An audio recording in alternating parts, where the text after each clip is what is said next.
The festival scene is, you're doing a show. With our show, we design it so that we can play to 100,000 people and it'll work. You take that same show and you put it into a theater, a 3,000 seat theater, and it gets intense because you're taking all this energy and putting it down into this little place. And now that show is, you feel like you can't get away from it. It's almost like, an energy source that you can't get away from. But you have to design your show that you can also play to 100,000 people, and they will get it also.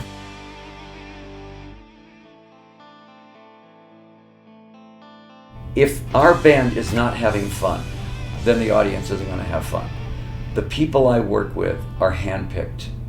They're the best players around, and they're all best of friends. That's the trick. I go backstage and I never hear anything but laughing. I never hear anybody yelling at each other. I never hear any egos out of control. I never hear anything like that. All I hear is laughing. So that means that show, they're the top of the line players. They don't make mistakes up there. And all I see is camaraderie.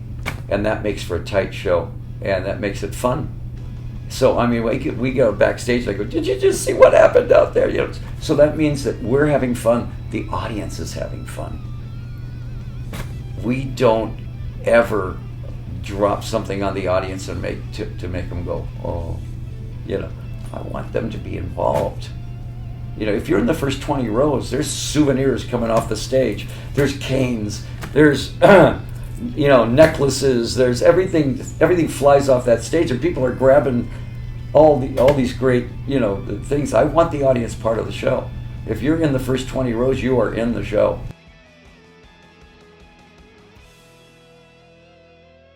This was a really pretty interesting thing in the fact that when the original band broke up, we never broke up with any bad blood. We didn't there were no lawsuits. It was just a matter that we burned out our our creative process. We had done 2 #1 albums in a row, and Muscle of Love did very well, but I mean, we had, I think, 6 platinum albums in a row. And we finally, we went to high school together. We went to college together.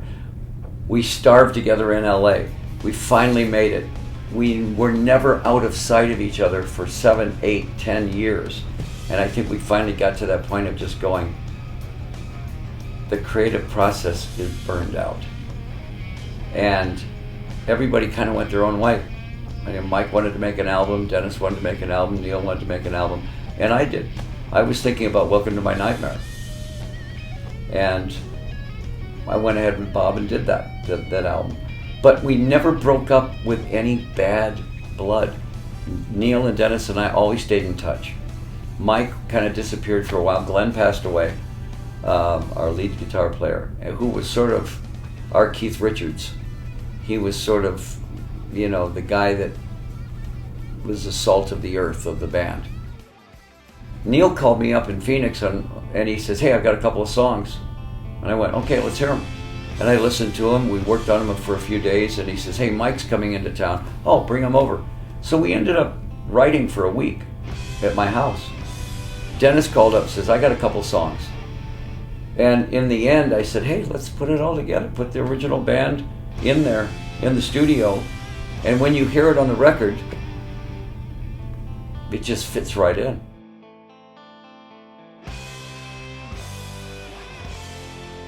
When I'm at home, I'm probably the most normal guy in the world.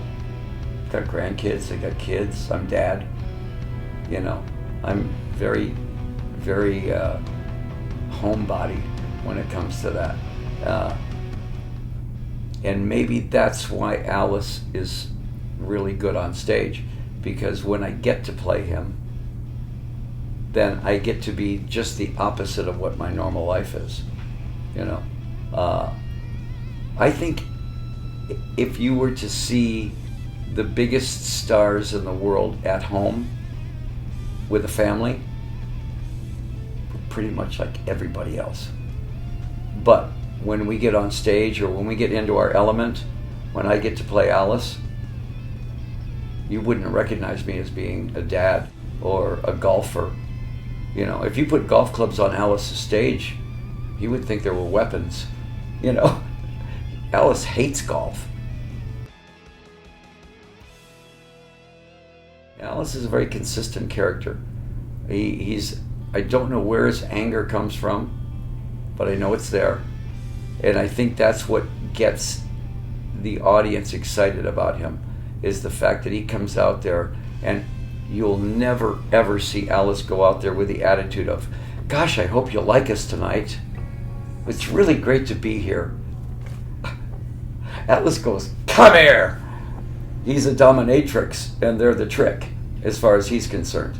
You know, they paid to see him, and he's going to take total charge of that audience.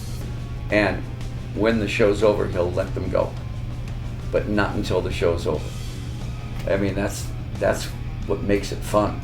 That's what makes it really, really fun to do.